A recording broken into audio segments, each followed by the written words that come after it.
Evening and welcome to the Evanston Public Library. We're so glad that you've joined us here for tonight's mini course. Jeff would be able to tell you exactly how many of these we've had. I can't off the top of my head, but we are so pleased to be continuing this series with in conjunction with Northwestern's Emeriti. My name is Susan Markwell. I'm the interim manager of the Lifelong Learning Department here, and in a few moments we're going to get started. I do want to cover a couple of logistical details before we get into it. You should have received an index card when you came in and checked in at the door. Please use these cards to, okay, we'll pass some more around. We're going to be doing Q&A with the index cards tonight because we're not sure we'll have enough time to get to all of the questions. And this way we can kind of check for duplicates and make sure that we respond to additional questions, you know, if we're not able to get to them via email. We'll collect them at the end of the presentation, and this way, I already said that part. Sorry. Please keep your questions on topic for tonight's lecture so we don't have to filter out too many, and write as legibly as possible so that we don't have to decipher difficult handwriting. The library does close tonight at 8:00 p.m. and we have a hard stop at 7:45, which means we won't have a lot of time afterwards for additional questions or lingering and chatting. So I don't want to have to tell everybody to leave at 7:45, but we are going to need, but Jeff will if we have to. So with that, I will hand the mic over to Michael and Yes. Thanks.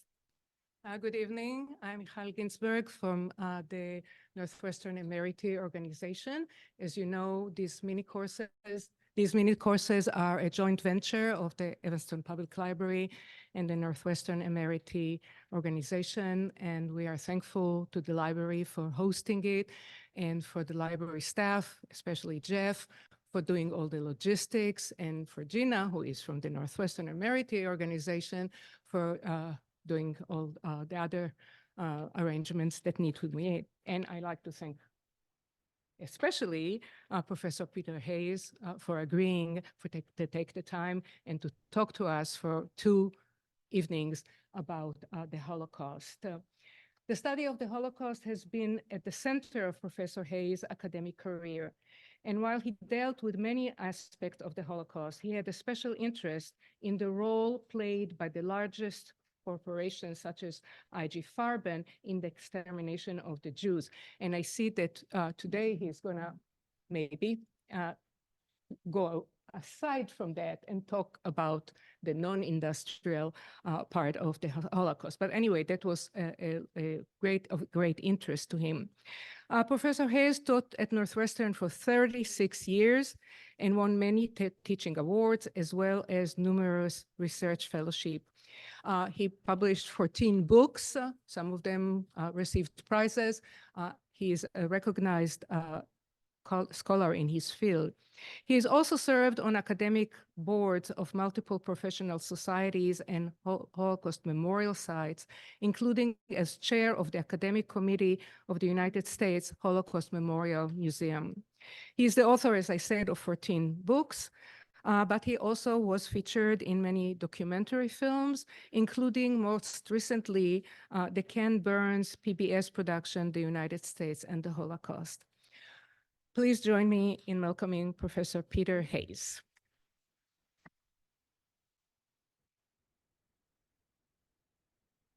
Thank you, Michal, and thank you all for coming. And for those who are Zooming from other places, thank you for tuning in. In 2017, shortly after I retired from teaching at Northwestern, W.W. Norton published a book I had written based on a course I had taught some 25 times. The ambitious title was Why? Explaining the Holocaust.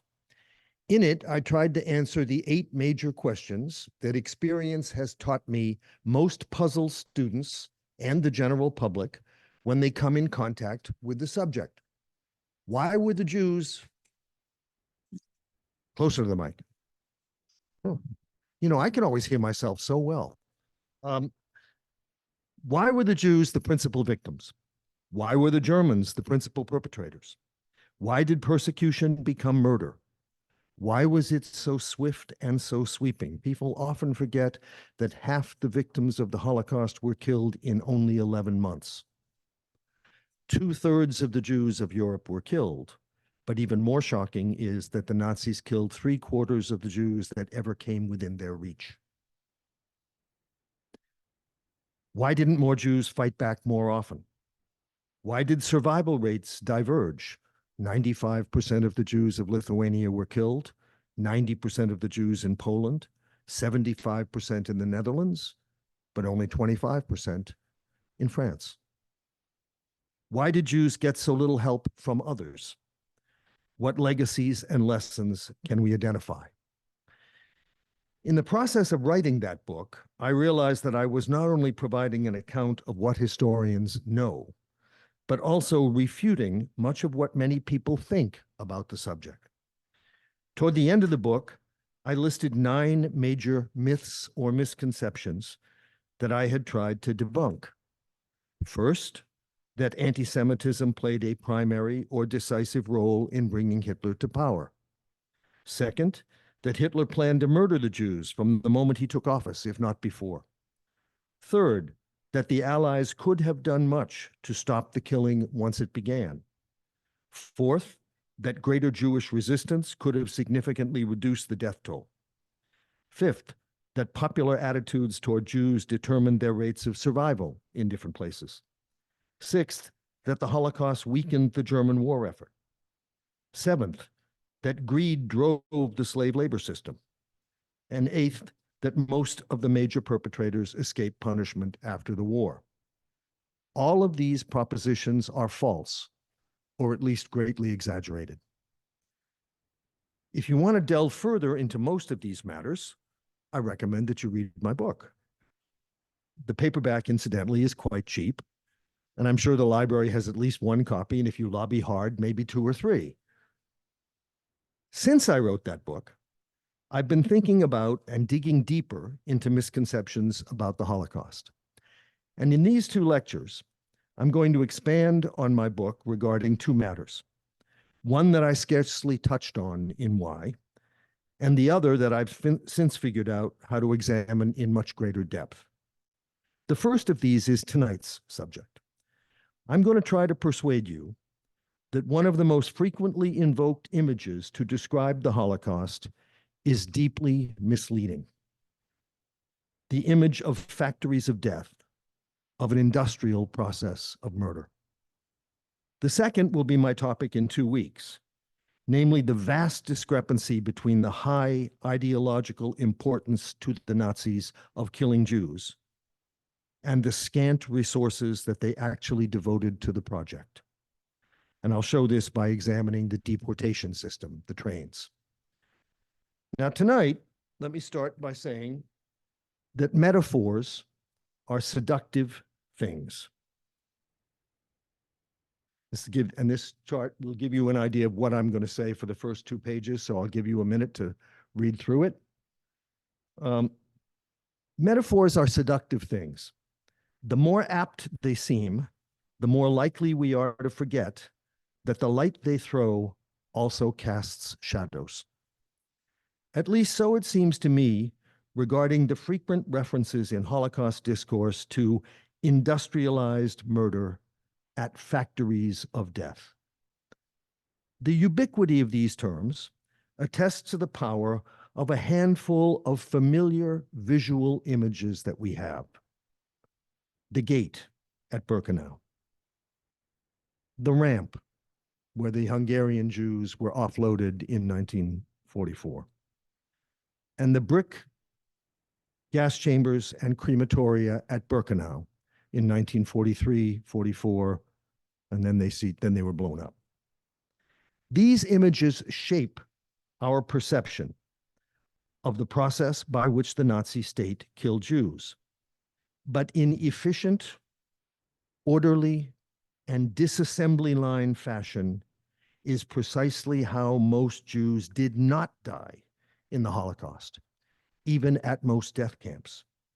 And those familiar images of Birkenau and selections there do not record the extent of the horror visited upon even most victims of that site. The problem is not just that a majority of the people gassed at Birkenau never passed through the gate and unloaded on that infamous ramp, since it was not ready until May of 1944. Both of them were not ready, the ramp and the gate, with the arrival of the Hungarian Jews. Until then, the doomed walked from another ramp near the Auschwitz railroad station across an open field for about 1.5 miles until they reached the gas chambers. Moreover, until the spring of 1943, those gas chambers were not the large brick structures with high chimneys for the attached ovens, like the one I just flashed on the screen. Instead, 2 small, pre-existing, only slightly modified peasant farmhouses served as the gassing installations. They lacked ventilation systems to permit use in steady succession, and there were no crematoria at all. Bodies were dumped in pits at first and later burned in the open air. Birkenau's initially rudimentary state is not the only circumstances that gives the lie to the idea of sophisticated and smoothly functioning murder. There's also the fact,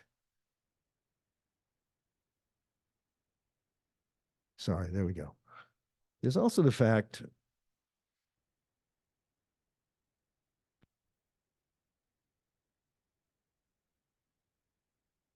that the photos of the selection of Hungarian Jews in 1944, which you see up there, that have come down to us in the form of the famous Auschwitz album. This is a collection of images made for someone in the SS that were captured at a concentration camp after the war and showed what we now take to be the normal process by which people were delivered to the camps. These images are highly misleading. They record not one, but at least 4 different arrivals of deportation trains. The shots were staged in order to show Nazi bigwigs how effectively the SS was processing the victims and, above all, their effects. And here I want to see if we can make this cursor work. There you go. That up there is what the recipients of these pictures were supposed to see the most, that we are collecting all their stuff and we are reprocessing it in an efficient and effective manner. The pictures were perforce taken during daylight, whereas most trains from Hungary were scheduled to arrive at night, when the combination of darkness and searchlights disoriented the passengers and made them easier to manipulate. As any reader of the most famous and chilling memoirs of arrival at Birkenau knows, these pictures present an extremely sanitized view of what happened. In short, our most common verbal and pictorial images of murder by gas are profoundly unrepresentative. They document a very late stage in the annihilation of the European Jews, by which time it had acquired an infrastructure and corresponding procedures that barely resembled the bloody mayhem of the preceding years. By the time those 4 combined killing and disposal buildings opened at Birkenau during 1943 and transformed it into the epicenter of the Holocaust, 3/4 of the final solution's victims already had perished, including about 2/3 of those who ever died by gas. Less than 5% of the murders up to then had occurred at Auschwitz-Birkenau, and only 15% of the killings ever did. Instead, at the peak of the Holocaust, Jews had been slaughtered in countless villages and forests across the occupied East, in the forts surrounding the city of Kovno, in the pits the Soviets had dug to store fuel in the Panari forest near Vilnius, in the ravines at Babi Yar at Kiev, and in 4 jury-rigged installations whose mission was to liquidate the Jews of pre-war Poland with carbon monoxide gas and then to disappear from history. In order of their foundation, they were called Chelmno, or in German Kulmhof, Belzec, Sobibor, and Treblinka, along with Auschwitz, which antedated them, and Birkenau, which took shape as they did. These killing centers described a rough circle around the Polish heartland. Now here, we're going to see how adept I can be at this. All right, this is a big circle. This is where Auschwitz-Birkenau was, just northwest of Krakow. Chelmno was just northwest of Łódź, that you see in the middle of the circle. Treblinka was just southeast of Białystok. Sobibor is along the Bug River, northeast of Lublin. Belzec is northwest of Lvov, now known as Lviv, right there along the present border of Poland and Ukraine. They made a circle around the core of pre-war Poland, and aside from Auschwitz, their mission was to kill the Jews within that circle, as well as in the case of Belzec down near Lviv, to kill the Jews of the western part of Ukraine. And then they were to close. There was little industrial or high-tech, and next to nothing carefully planned and cleanly carried out about the nearly 2 million murders that these carbon monoxide camps accounted for by the time the first brick crematorium at Birkenau became operational, let alone about the other 2 million tallied in the same time period by the Einsatzgruppen, the other German shooting units, and their indigenous helpers. In the words of Ulrich Herbert, one of the leading German scholars of the subject, the Holocaust at its peak consisted of, quote, apocalyptic, altogether primitive massacres marked by an almost incomprehensible cruelty, unquote. A major reason why this description applies to the gassing sites as well as the shooting ones is that, as both Lawrence Rees and David Cesarani aptly have noted, the former were makeshift installations. Their builders had almost no money and had to cobble the sites together from whatever material the first commandants could scavenge or seize from the vicinities. Partly as a result, those builders generally underestimated the space and equipment required to kill the numbers of people destined for each site, to process their possessions, and to dispose of their bodies. In consequence, these sites often did not run smoothly or even deceive their victims. Instead, they were characterized by frequent outbursts of chaos and brutality. In other words, the depiction of camp operations that the SS sought to present in the Auschwitz album was the opposite of the conditions that prevailed at the carbon monoxide camps at the very apex of the final solution, and thus of the circumstances in which most Jews went to the gas. Both the locations and layouts of the carbon monoxide camps reflected the scant resources allocated to their commanders. Like the killers of Kovno and Panari, they gravitated to sites that already had something to build on or around. Specifically, let me see if I'm get this right. I'm sorry, this is a terrible picture, but one of the reasons for this talk is, of course, we have very few surviving pictures of these other places. This is, did it go? This is an image of the building that became the killing site at Chelmno. It was an old manor house that had been built in the late 19th century by a Russian nobleman. Between World War I and World War II, it had been divided up into apartments. The commandant who was assigned to kill the Jews in the part of Poland that was annexed to Germany rode around that province, identifying a location that was more or less at its middle, where people could be conveniently brought without too much transportation or time, and he hit on this house. Now, to give you an idea, the scale involved, this is the ruin. It was blown up in 1943, but this is the site more or less today. What is left of the building is the foundations. The church you see behind will come up later in the story. It was the church of the family that built the manor house in the late 19th century. Now, notice how small this is. The site was relatively convenient for the Germans because it required almost no preparation. To the right of this screen is a river. So all they had to do was put a wire fence on that side. Then they built a wooden fence between the building and the church, a wooden fence more or less where we're standing and looking at it, and a wooden fence and gate over there on the left.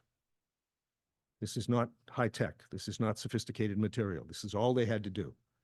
Now, the village also had a volunteer fire department structure right across the road to the left, which could be the housing for the SS garrison.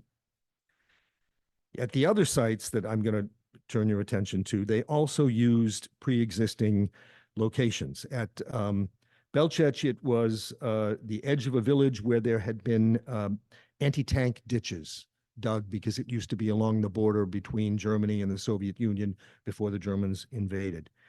Sobibor was a little center of a forester's house, a post office, and a chapel that were converted to the administrative offices for the SS. And Treblinka already had a labor camp nearby and a rail spur that moved off the main railroad line so that you could move people into the forest where they would be hidden from prying eyes and then slaughtered in that location. All four of these installations were inexpensive to put up. Their designers developed ingenuity in using mere wood sawhorses, barbed wire, and tree boughs to hide both camp operations from the outside world and the gassing facilities from the victims as they arrived. At Treblinka, the concealment was accomplished merely by piling up a high wall of earth between the railroad tracks and the gas chambers so that people couldn't see over them when they came in and were dropped off. But the shortage of construction material led to improvised and inadequate designs that in turn produced anything but an orderly and automated process of murder and plunder. Let's take a closer look at each of these sites. Chełmno, in the part of pre-war Poland annexed by Germany, was nothing more than a rundown manor house. To make it suitable for funneling, as an installation for funneling Jews into vans with rear compartments hooked up to the vehicle's exhaust pipes, the SS, starting in October 1941, merely needed to scrape together enough wood to surround the building on three sides, construct a gate, and board up the basement windows, and enough wire to spring along a riverbank on the side. That's the image you see here. The victims were trucked in, usually after having been held and deprived of food for days, then lodged overnight in a synagogue of one nearby town or a mill in another. In groups of 35 to 40 people, they assembled inside the gate in the open air. That's up there. Sorry, this is a little different up there. They then heard a deceptive speech about their future, descended into the building's basement via those stairs, crossed this way in that passageway, and then came this way. Along that passageway, they were stripped of all the possessions they had brought with them. And then they walked up a wooden ramp, which is on our side of this space just behind those cobblestones, at first nearly and later fully naked, into a van on the other side, which is more, they were lined up more or less parallel to where our perspective is. After Jewish prisoners closed and barred the doors, the vehicles either idled or drove until the people inside died of the exhaust fumes. Killing capacity never became an issue here, as the SS could simply increase the number of trucks and trips per day, but disposing of the effects and the bodies of the murdered people soon raised problems. So much clothing went into the storage rooms in the mansion that garments spilled out of the windows onto the grounds, where despite efforts to cover the booty with tarps, much of it became useless, until the commanders decided to start storing it in the nearby church. Similarly, the three 9-meter deep mass graves dug in a nearby forest stank and heaved to the point that transports had to be suspended for a month in mid-1942 while burning pits were created. But these too emitted a stench that extended for some 15 kilometers and compromised the secrecy of the operation, such as it was. So they were soon replaced by 2 brick crematoria with tall chimneys. They lasted only about 6 months until they were blown up, along with parts of the manor house, leaving only the foundations that you see in the picture, and some wooden fencing around the former mass graves, where thousands of seedlings had been planted. Belchech was larger than the tiny manor house grounds at Shumno, but still very small, roughly 300 meters by 250. Now, what you're seeing here is an aerial photograph of the monument that exists at Belchech right now. The perimeter of that monument is the perimeter of the area where the bodies were being buried. The row of buildings along the front, again, I've got to learn how to manipulate this. Here we go. There. Those buildings are now museum buildings, but they follow the line of the original SS buildings that were constructed. The gas chamber was more or less right there, to the left of the number 6. The dimensions of the whole site are very small, roughly 300 meters along the top by 250 along the right side, and nowhere near adequate to its intended purpose, which was the murder of hundreds of thousands of Jews who lived across southern Poland between Krakow and Lviv. You remember from the map, or do I need to go back? Okay. The camp was built on a slope, and you can see this a little better if I show you a second picture of the memorial. This is, you see the slope going up the hill. Next to the rail spur, which is along the very front, marked by the number 2 on the map. You see the line going from across the bottom there? That's the rail spur that brought the cars in. It ran parallel to the main line at the edge of the little village, where the SS commandeered housing, and all of the site's roughly 10 modest structures initially were made of wood. These included several prefab barracks that local forced laborers hammered together in the waning days of 1941.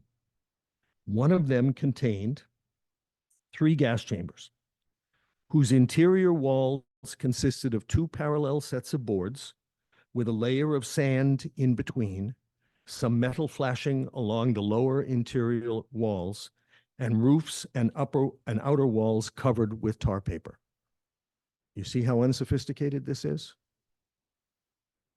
Deportation trains were pushed into the camp along the spur from the right to the left, 15 to 20 freight cars at a time. And those aboard were told to disembark, disrobe, and enter the chambers, which at first were so close to the rail spur and visible that the guards had to beat the victims into them. This is right down here. Okay, there's the rail spur, there's the buildings following the line that existed then. When all the gas chambers functioned, they could kill 600 people, and in the first 2 months of operation from March to May 1942, despite frequent problems with the captured Soviet tank engines that produced the carbon monoxide, the average killing rate reached about 2,500 people per day. To the surprise of the designers, this was too many for the burial pits. Incidentally, on the image you see there, you'll notice that some of the terrain is darker than others. Those were the burial pits. That's what the monument outlined.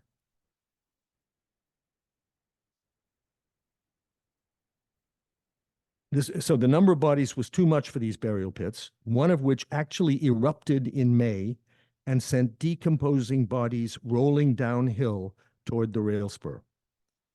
But the daily toll was too few in relation to the SS's aspirations. Successive closings of the camp in May and again in June and July were required to repair these defects. The wooden gassing barrack disappeared, and a solid, probably brick building with 6 gas chambers was placed farther up the slope, out of sight, and reachable only by a narrow passageway of trellises laced with barbed wire and fir tree branches, called the tube. It is commemorated nowadays on this site, have I got it? By that line that runs up. And at the very top where you see the white T, that's where the new gas chambers were. The tube that ran up from the place where people got out of the trains to there did not follow a straight line. It zigzagged so that people wouldn't be able to see what they were going through. But again, all of this is very simple. There were never any crematoria here, just as there were never any crematoria at Treblinka or Sobibor. People were at all of these places were burned in the open. The new gas chamber tripled the site's killing capacity. Belchec went over to disposing of bodies by burning on metal grates, as well as to exhuming and burning those already in the pits. But by December 1942, only 9 months after the camp opened, room was running out for even the ashes. So deportation ceased and dismantling began. By mid-1943, the site had been planted with trees, a farmer's house had been built, and a German resident had been planted on the spot, all to camouflage that a killing center ever had existed. Sobibor was modeled on Belchec.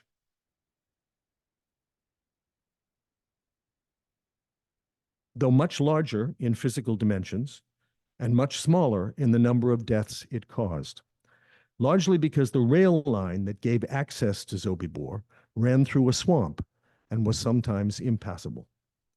The camp opened in May of 1942 and eventually acquired an air of permanence, once existing houses in the vicinity had been cannibalized for building materials, which is also how the first buildings at Birkenau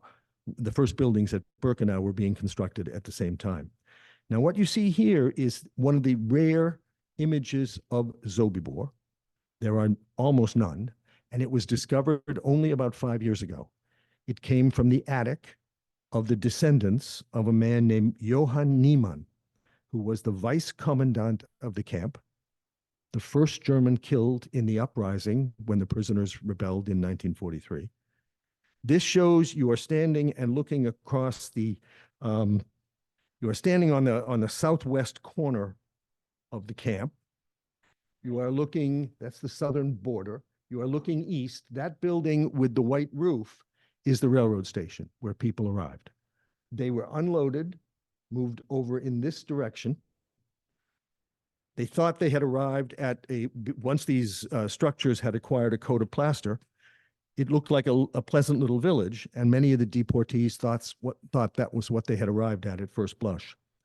But only momentarily, for they had to strip naked upon arrival in a covered, sand-strewn square, and then they were driven, usually with considerable violence that included the deployment of an attack dog, into another tube that led to the gas chambers. You can't see the gas chambers on this picture. They were up that way on the far left-hand side. None of Niemann's images of Sobibor show the spots where people were killed. It shows only this perspective of the camp. There is pictures also of people at the equivalent of the officers' club and so on, but nothing shows the actual places where the murders took place. As at Belchec, many of the people arriving were too sick or weak to get down from the trains, so they, like at Belchec, were carted to the end of the train ramp, ironically the site of a pre-existing chapel, and mowed down with bullets into pits. Once more, the initial gas chambers, this time built of brick on a concrete slab, proved too small for the SS's purpose, so had to be replaced in September 1942 with ones that were twice the size. Here too, despite the camp's large extent and relatively low inflow of victims, the practice of burying them gave way to burning the bodies. In fact, it began here. The defects of the SS's planning for the killing centers were nowhere more apparent than at the last of them to become operational. Yet the one that may have killed almost as many Jews as Birkenau ever did, and at a much faster rate. The death toll of deportees to Treblinka was somewhere between 800,000 and 925,000 people, most of whom perished in the first 6 months of the site's operations, between late July 1942 and late January 1943. This is an aerial view of the monument to Treblinka. None of the actual operations survived, except you'll see along the lower right-hand corner of this picture, a recreation of where the rail line was. People came in along that line.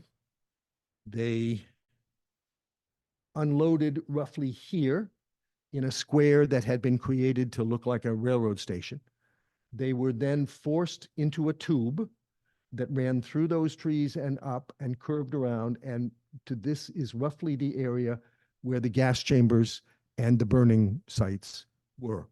You can get a better idea of it perhaps now that you've seen this image by looking at this map of the camp. The rail line here is along the left-hand side. You can see the point in the middle where there is looks like a spur, but that's actually where the people got out, and they went in that arc to the lower right-hand corner. That lower right-hand corner was concealed all around by an earthenware wall. So when the people got off the train, they could not see over that wall and what was awaiting them. During the frenetic first 5 weeks of killing at Treblinka, the average number of victims came to 56,000 per week, which means over 9,000 per day since gassings were suspended on Sundays. This meant, yeah, right, isn't that a nice touch? This meant almost around-the-clock operations because the first gas chambers could hold only 600 people.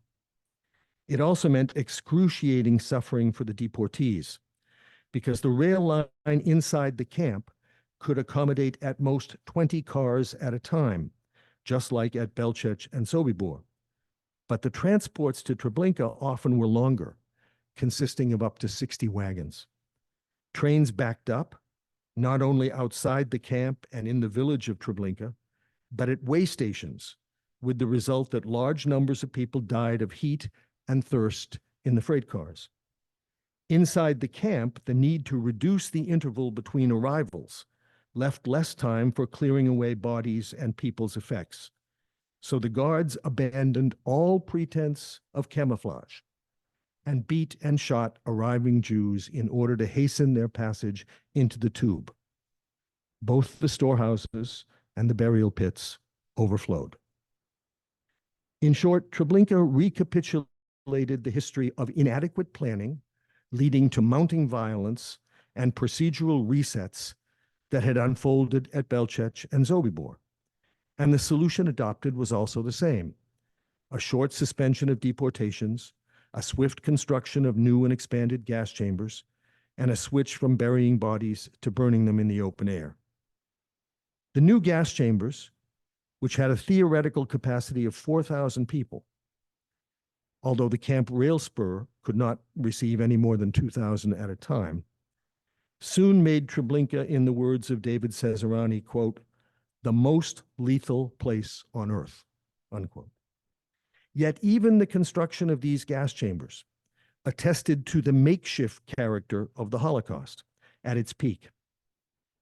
For how and where did the camp commandant get the bricks to build the new gas chambers at Treblinka? By blowing up a tall chimney in a Polish town 12 miles away and recycling the bricks. What then do these short histories of the carbon monoxide camps tell us? three important things, I think. First, they focus our attention on the 11 months from March 1942 to the end of January 1943, when 1/2 of the Jewish victims of the Holocaust died. 2/3 of them at or on the way to these places, and on the fierce apogee of the killing between late July and early November 1942, an interval of just over 3 months, during which almost 1/4 of all the Jewish victims of the Holocaust perished, of whom, once again, 2/3 died or at or on their way to these camps. Now, to give you an idea of this, I'm about to show you a remarkable image. I can't claim credit for this. This was created by an Israeli mathematician named Levi Stone. And what it will show you, I'm gonna show it to you twice so that you can appreciate it, because a lot is going to happen on the screen when I press the button. On the left-hand side, you see a map which has the 3 sites of Treblinka, Sobibor, and Belchec. You can't quite see, because we've cropped it a little badly, that in the upper left, there's a key it is color-coded. The blue dots will be, and what this is going to show you is villages from which transports were sent to each of these camps. That's what's going to happen on the left. Where the blue dots appear, that transport goes to Belchec. Where the red dots appear, that transport goes to Treblinka. Where I think it's green, but I'm colorblind, where the other color appears, those transports go to Sobibor. What this is going to do is going to show you in chronological order the way the transports began, how they are distributed, where they go to which camps. And then on the right-hand side, the white space right there, you're going to see a graph, which is the cumulative total of people killed at these places over time between February 1942 and April 1943. So you see what's going to happen? On the right-hand side, you're going to see how sharply the death total rises. On the left-hand side, you're going to see how this was organized so that certain areas were assigned to those camps. This is efficient in a very primitive way, because remember, the railroad, the trains being used for this are commuter trains. They're going back and forth. They are the same trains being reused constantly because all these villages are so close together. Okay, so we're going to see if this works. I have to find my little thing to start it. No. You just had advanced slide. Okay, there you go. Now watch this carefully.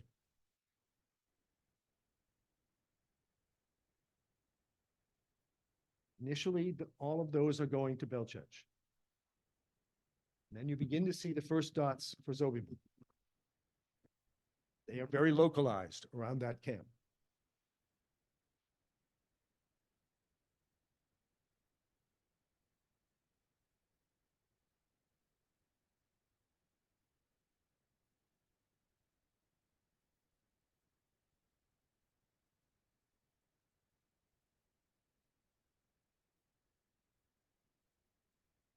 Now Treblinka kicks in.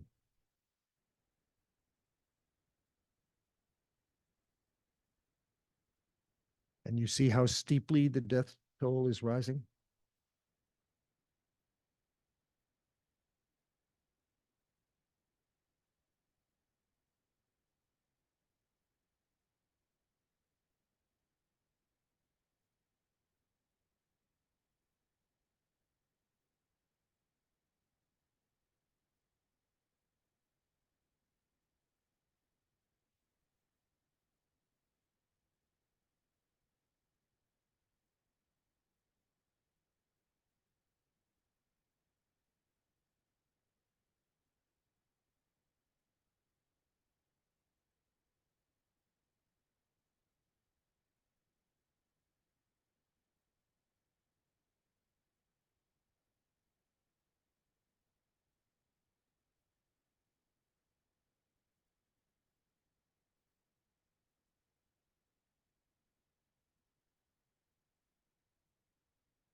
I know you haven't noticed this, but I'm over 65 and technology is my enemy.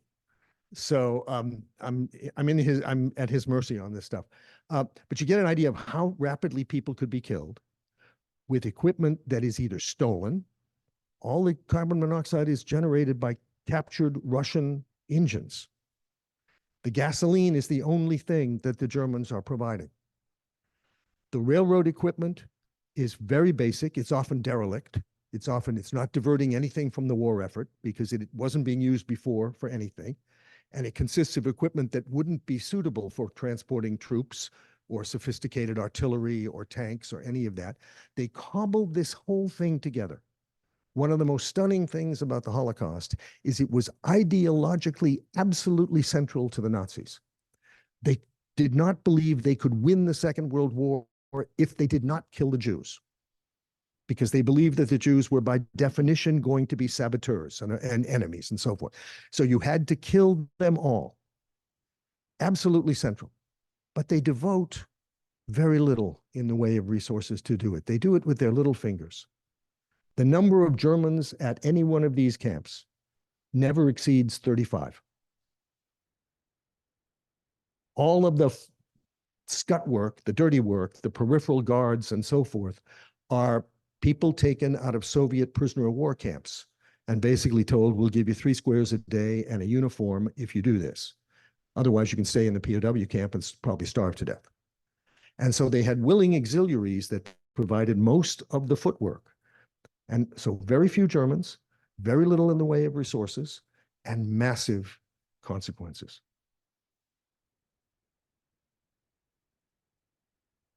Outwardly, at least until Treblinka constructed that mock railroad station square that I referred to, these sites looked more like lumber yards and sawmills than factories. Inside, they functioned more like stockyards and slaughterhouses. Now, the second consequence of focusing on this is that calling these places industrial death factories reduces their victims to inputs, dehumanizes them, and distracts us from the sheer viciousness and gore that characterized most of the final solution. That will be all the more the case in the future, when a reference to factories would be more likely to call to young people's minds an image of an apple plant in China, mind-numbingly monotonous but clean, than a filthy and dangerous machine shop. And third, precisely because the death factory image fits Birkenau best, it reinforces the tendency to exaggerate the space occupied by that site and nearby Auschwitz in American and much of European memory of the Holocaust. I once published an essay whose title called Auschwitz-Birkenau the capital of the Holocaust, because that is what it is in most people's minds. But it was not that in reality. It was the culmination and product of an extraordinarily barbaric and bloody learning process through which the Nazi regime discovered how to kill large numbers of people at lowest cost and exploit others at highest profit. But about 85% of the Jews killed in the Holocaust died somewhere else and in much less quasi-industrial fashion. Or to put the matter in astounding reverse, tens of thousands of inmates survived the camp complex around Auschwitz. But in 1945, no more than 150 people ever sent to the 4 other death camps I have discussed were still alive. Would not Holocaust memory be better served by abandoning the tired metaphor that I have targeted and refocusing attention on what really matters? The unspeakable degradation and brutality that Nazi Germany visited on a group of human beings, and the inexpensive and low-tech fashion in which it could do so. I think so, but I am probably tilting at windmills. Many historians have spent careers utterly and convincingly refuting persistent popular impressions of the past without making much of a dent in them. Some people still believe that George Washington chopped down a cherry tree. Besides, metaphors are seductive, as I said at the outset. A comparison to sawmills or slaughterhouses does not pack the same rhetorical punch. But I hope I have convinced you that a seemingly apt metaphor can, as in this case, light up an aspect of the past while obscuring other equally important and disturbing dimensions of it. Thank you all for your attention. I'll be happy to answer your questions.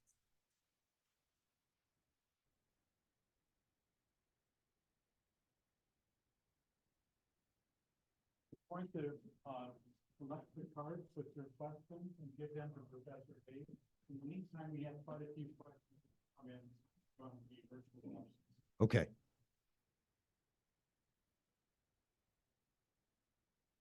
Okay. So I'm going to be first giving you some of the questions that we've received online from Andrea Caden. Something you said at the beginning, she says, was exactly the premise of Dan Stone's new book, The Holocaust and Unfinished History. Can you please address this book, as I assume you've read it? I have read it, sure. I'm going to say nice things about Dan. One of the reasons is he said nice things about my book. So no, it's a very good book. It's very different from the approach I took. I think the most powerful aspect of the book is its kind of controversial punchline. His controversial punchline is there is nothing productive and positive to be learned from the Holocaust, except that outwardly normal people can come to believe crazy things about other people and then act on that in some of the ways we've shown here. And I don't quite believe that there's nothing to be learned from the subject other than that. But I do believe that that's one of its most horrible lessons, that that this killing was not difficult. I mean, I have, in somewhat dramatic terms, I have said the Nazis did this with their little fingers. They did not devote great resources. As Raoul Hilberg famously pointed out, the Holocaust never had a budget. It was totally self-financing, and it made a profit. Auschwitz made a profit on the slave laborers that it rented out, paid all of its operating costs from that, and made 100% over it. The Holocaust in Holland, we know in the Netherlands, the records of the Holocaust are remarkably full. You know when everybody was deported, you know what happened to their assets, you know where they went, down to the guilder. And we know that the Holocaust in the Netherlands cost the Nazis 2.5% of what they stole from the Jews they deported. You get a sense of, so that I think it's a very good book because it points out to us how easy this was to do, how he agrees with me what I've said tonight about how disorganized it was, and that we must always be mindful, particularly I think in this year in our country, we must be mindful that terrible, terrible things can be done by people who outwardly look pretty normal. They just come to believe crazy things. And so that's my response to that question. Thank you. Next question from Michael Beer. People, by the way, can submit anonymous questions. That's just fine, but these have names attached to them. I won't track you down. But we might. Where were Jews from Western Europe murdered?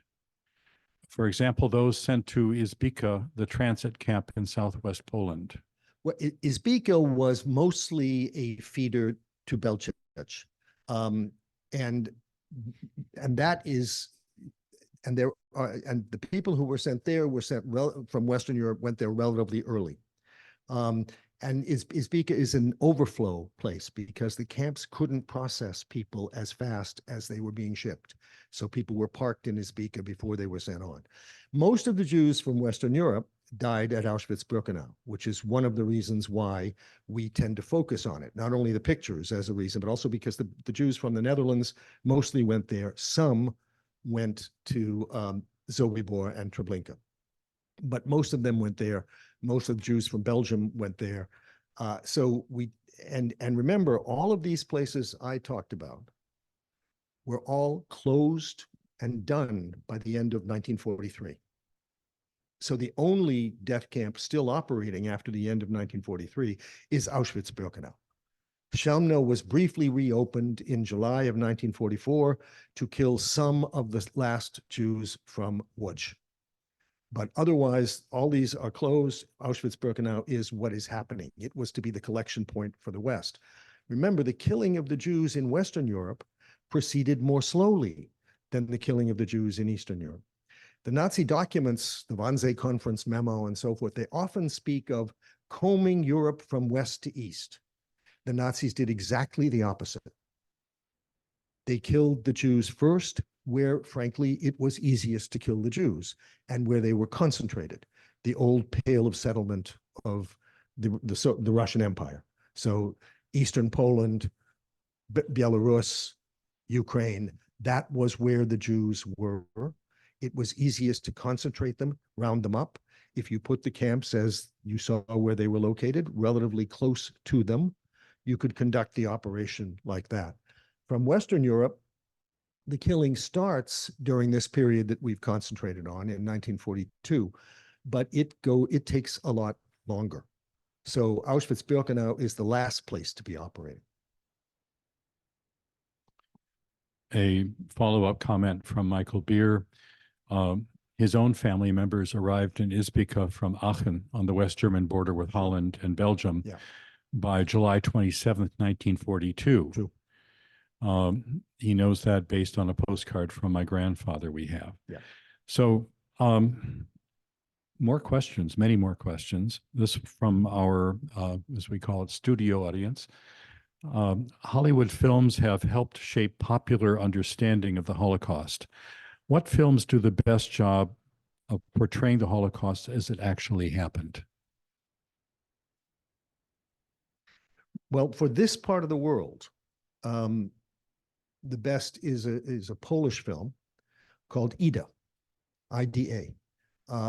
You can get it, I think, on Netflix now. It's in black and white. It's not so much, it's about a Polish Jewish woman who is saved by being put in a convent. And she discovers after the war, roughly around 1960, that her origins are this. And she allegedly wants to, in the film, she wants to take her final vows. And the Mother Superior says, you can't do that unless you go meet your last surviving family member who is an aunt, and go and confront your past and so forth. And then it flashes back on what the Holocaust was like in occupied Poland. And it's brilliant. In very clean strokes, it tells you an awful lot. It tells you an awful lot about also the post-war issues in Poland with the lingering notion that Jews were communists and their affiliation with the communist regime and the way, and this now is all very relevant in the present in understanding Polish processing of the past. That's the best for this region that I know. I think though there's a lot to be said for The Pianist, for Poland.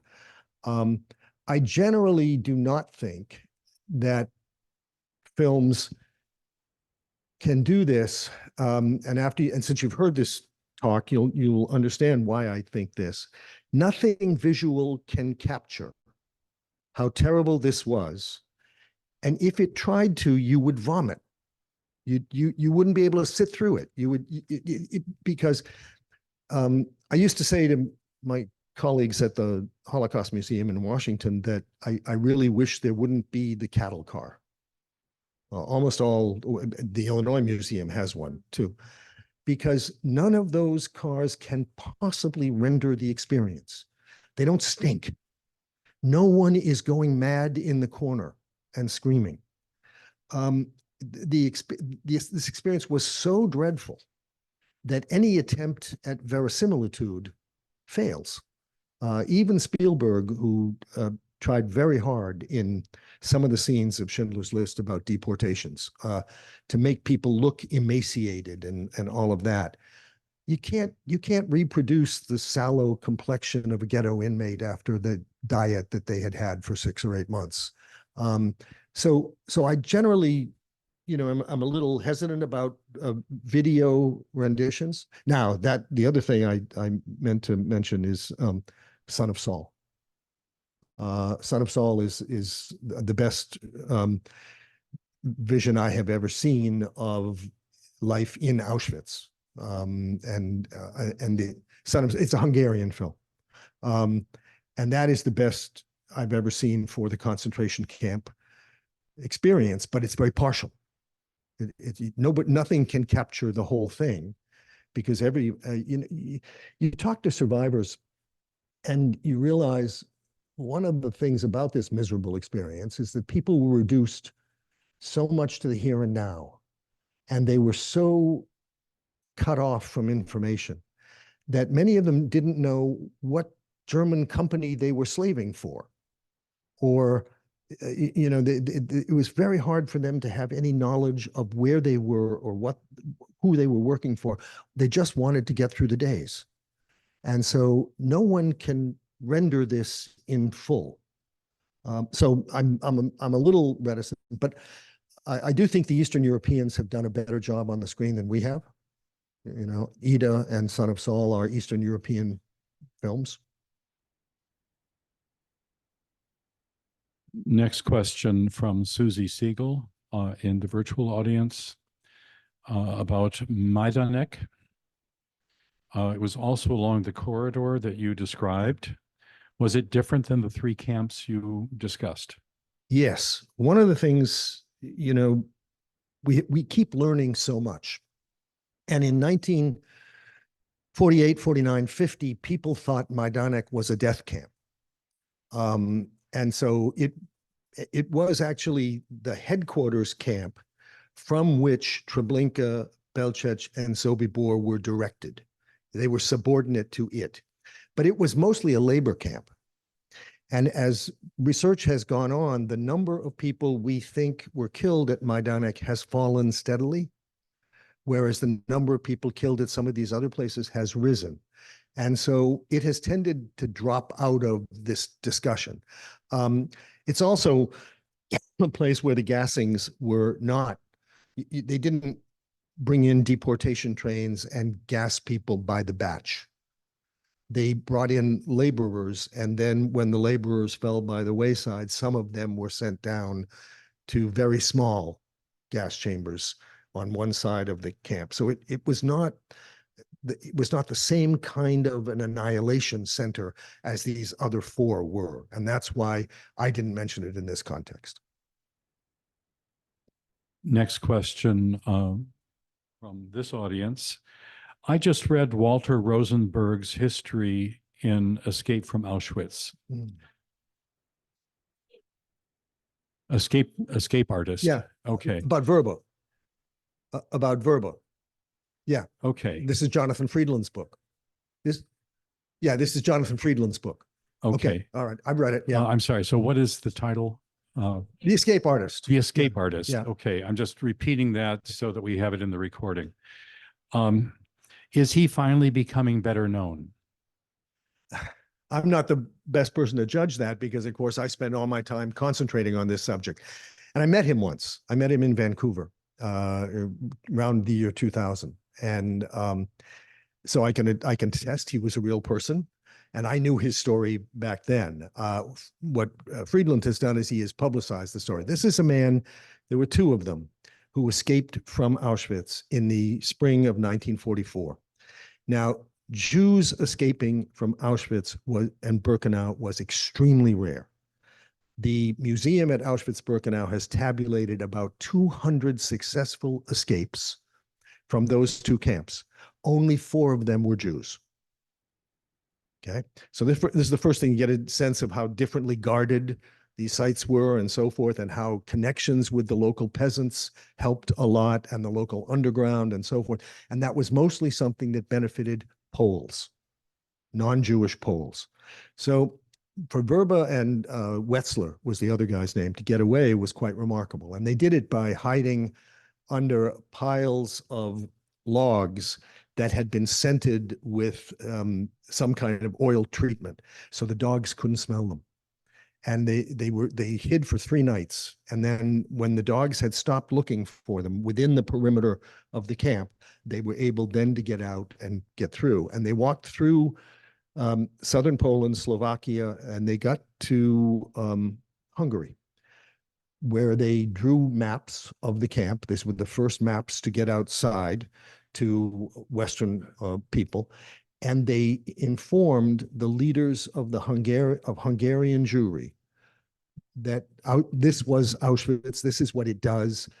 This, if they tell you you're being resettled, this is where you're going. And what became, of course, tremendously controversial in later years was this is before the roundups began in Hungary. And so the question is, what did the Hungarian Jewish leadership do with this information? And for the most part, they suppressed it.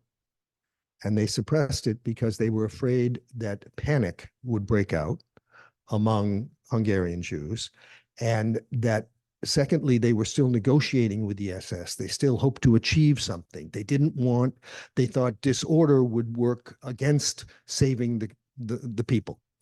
And of course, they miscalculated.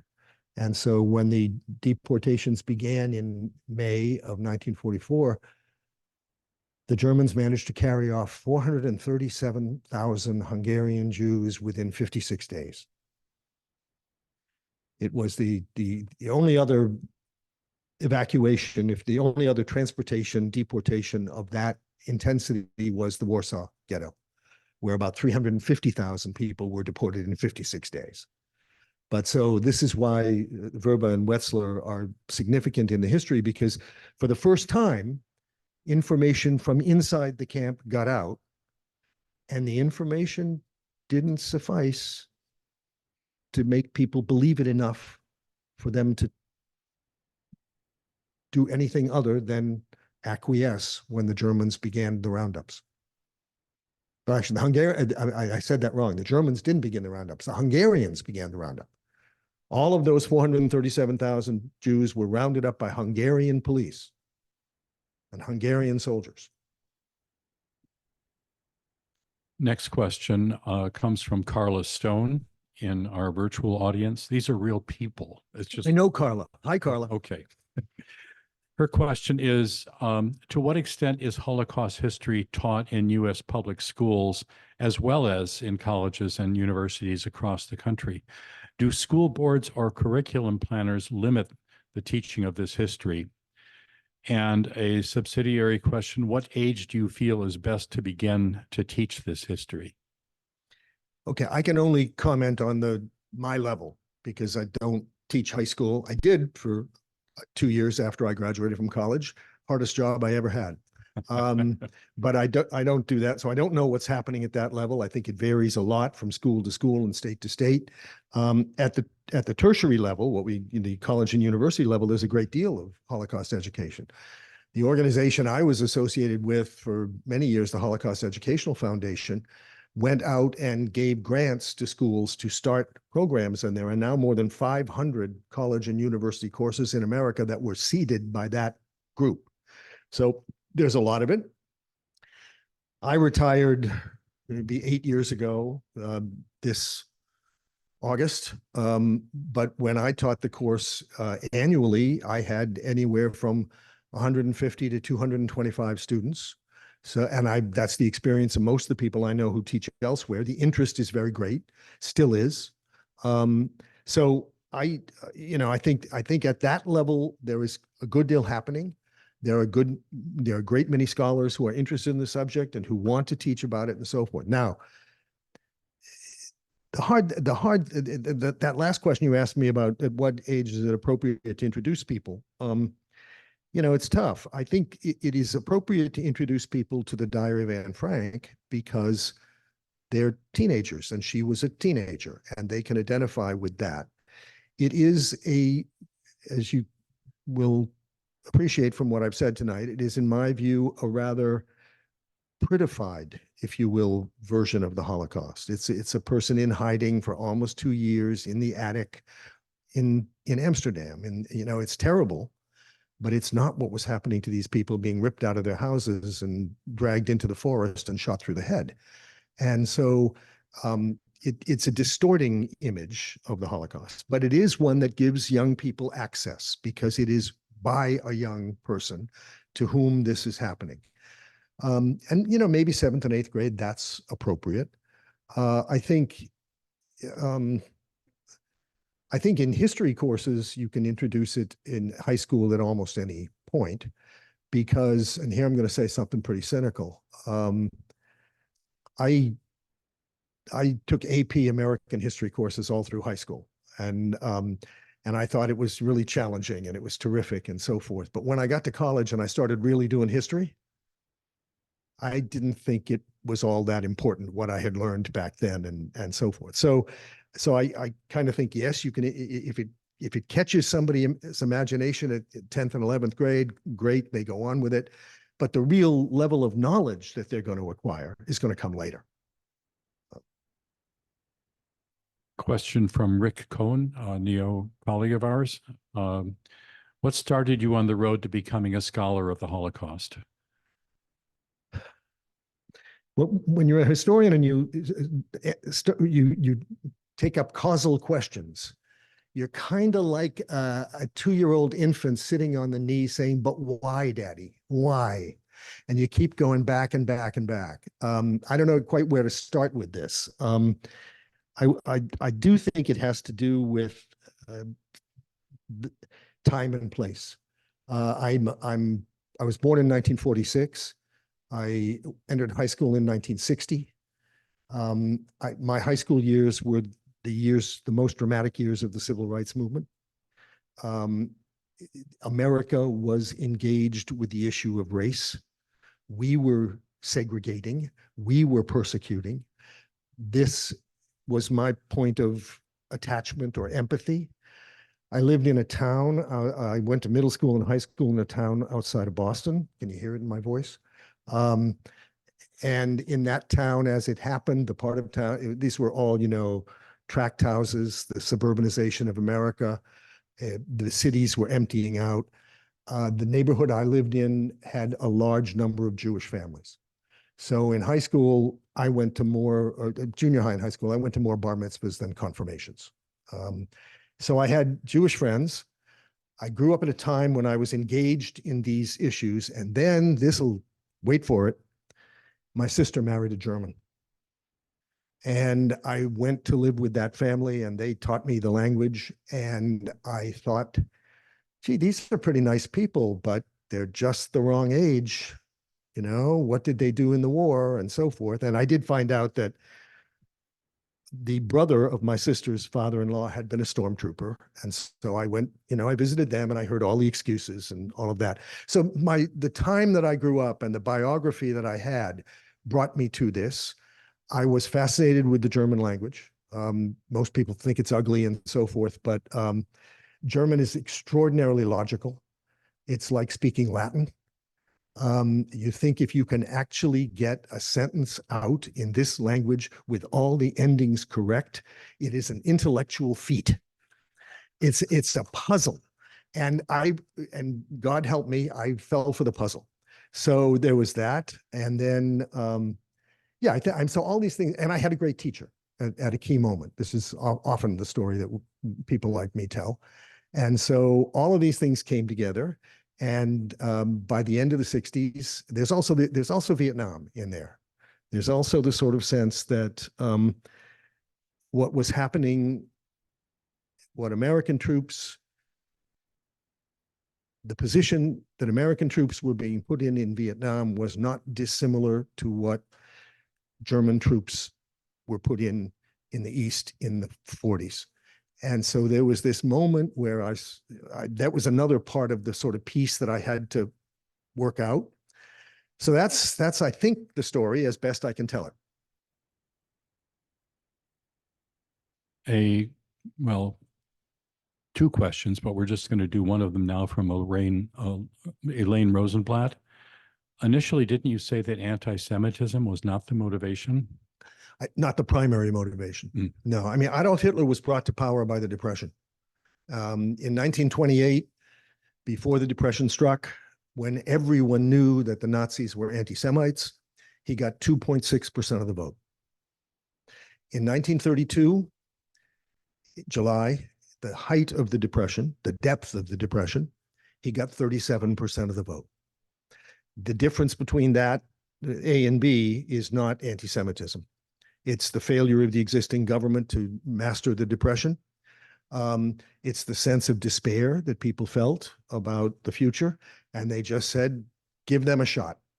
And so anti-Semitism was not, it was not even the principal, it was not the principal motivator for the voters. It was not the principal motivator for a lot of the people who joined the party in this period.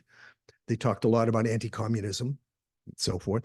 So anti-Semitism is the starting point. It's the bedrock. It was absolutely central to Hitler and to Himmler and to Goebbels and those people, but not to the Anhänger, not to the people, the followers. And what is remarkable about this regime is it succeeded between 1933 and 1939 in turning those people into either anti-Semites or people who acted as if they were anti-Semites. So so it's not what brought him to power, but once he had power and they had control over the media and the educational system and so forth, and they relentlessly repeated, everything wrong in your world is their fault, and everything will get better when they're gone. And they created an echo chamber, and this is what happens. And it's particularly effective with teenagers. You know, if you look at who is rampaging and burning the synagogues in November 1938 and busting up Jews' apartments and shops and so forth, yes, it's stormtroopers, but it's a lot of adolescents.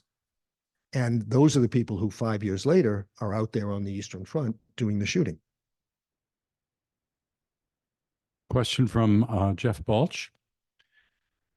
You say Jews were targeted because they were perceived as an internal threat. Can you talk a bit about the targeting of non-Jews? What was the Germans' motivation for those murders? All different. Remember, the targeting is also very, very different. All the Jews had to die because Hitler was convinced they are the principle of evil in the world. They are the cause of all opposition to Germany's greatness and success. It had to do with his belief that Jews were the only people in the world who had no territory. They had no land. And all other nations live on spots of land from which they draw sustenance, and they compete with each other to get more land so they can multiply further and keep spreading out like a giant amoeba. Now, the Jews don't have land. Therefore, they can only survive, said Hitler. This is all nonsense, all right? But this is the way it went in his mind. They can only survive by parasiting, by latching on to other people's, sucking their sustenance from them, and in the process, so weakening them that they can't win the battle. So they will perpetually ride on the backs of all these other people. Again, it's nonsense. But he convinced himself and his followers that that's why Germany lost the First World War, because the Jews had undercut the home front as part of their effort to weaken the host people, and therefore they had been defeated. If it comes to another war, they can't be within the castle. They can't be behind the lines. Because they're inevitably saboteurs. So this is this nonsense that he spouted. And that is the argument for them being the principle of evil in the world. Now, none of the other target groups approach that. Gay men. The problem with gay men is they don't do their national duty and multiply the population. Though they can. I mean, so it's okay if they just don't act like they're gay men. If they conceal it and they have children, they're fine. So how many gay men are arrested in Nazi Germany? Maybe 100,000. Now, if you do a mathematical calculation of how many gay men there probably were in Nazi Germany, based on what we know about modern populations and so forth, you're going to get to something like 2 million. So 100,000 get arrested, 50,000 get hauled before courts, 15,000 get sent to concentration camps, and somewhere between 6,000 and 9,000 die. This is a long way from the Holocaust. The handicapped people in the institutions who are killed. The estimates vary, but it's probably about 40% of the population of German sanatoria and asylums and so forth who are killed. Not all of them, 40%. When you get to the occupied territories, they kill them in Poland, they kill them in the occupied Soviet Union, they don't kill them in Western Europe, they don't kill them in France or Belgium, or the Italians don't join in, it doesn't happen in the Balkans. So there are all these different things. So the Holocaust against the Jews is this magical thinking fantasy. It's a superstition, and it's intense, and it's focused because it explains the world to the Nazis. The other things are episodic. They're just, these people are inconvenient because they eat, but they don't produce, or they live among us, but they don't have children, and so the arguments are different. And the same thing was true. I mean, the Nazis had terrible difficulty classifying Slavs because some Slavs were bad, the Russians, the Poles, the Czechs, sort of, but some Slavs were good, the Bulgarians, some of the Ukrainians. So, they couldn't make up their mind about that. So the Jews occupy a peculiar position in this crazy mentality. A related question. If the destruction of Jews was perceived as so important to the Nazis, why were not more resources devoted to doing it efficiently? Because they didn't need to. Because they could do it with their little finger. Because again, the concentration of the population in Eastern Europe made, I'm sorry, this is an awful expression because we're talking about serious things, but it was like shooting fish in a barrel. The population was so concentrated that it was not hard to round them up. And then once you had them rounded up, given the hostility of the people around them, which had all kinds of origins, religious, envy, all kinds of reasons, nationalist self-interest. The Ukrainians who cooperate with the massacres in Lviv that occur the minute the Germans arrive, they're doing that because they think, they're doing it for a lot of reasons. Some of them are religiously motivated. Some of them are dyed-in-the-wool anti-Semites. Some of them are envious of Jewish prosperity and so forth. But some of them are doing it because they think the Germans are going to let us have our independence. The Germans are going to give us our country, which Stalin took away. So if I have to choose between the Russians who used to be here and might come back and the Germans who just arrived, I'm going to go with the Germans. And I'm going to do what the Germans want. And this was true also of a lot of Lithuanian collaborators. So there are all these different motives that come together. They also think that with regard to the Jews of Western Europe, where they run into French resistance to deporting French-born Jews. Most of the Jews who are in France, who are sent to camps, are refugees who have gotten there from somewhere else. They are Polish or Russian or who have fled things that happened earlier. And almost all the Jews from France who go to the camps are non-French born. And even the Vichy government, which was a collaborationist government, did not want to let go of those people because it was part of their sense of sovereignty. They are French. We are a French government. We are equal. We want to be treated by the Germans as equals. Therefore, we're not going to give up our citizens. The Romanians, who are the second biggest killers of Jews during the Holocaust, protect the Jews that are in the old provinces of Romania. They kill the Jews in the territories they acquire, but they leave them because those are ours. It's part of our national status that we're not giving them to the Germans. So there are all these different motives that come into play. But it's easiest to kill them in the East. It's fastest to do that. It's more complicated from other places. We're just about out of time. It's almost my bedtime. And I want to apologize to everyone who has submitted a question that we are not getting to. I have tended to sort out questions that talk about current relevance, just because that is an ocean, and our speaker would never get to bed tonight. However, we have two questions that I think would be good to close out on. First of all, from Eve DeRay, how has studying the Holocaust in such depth affected your life?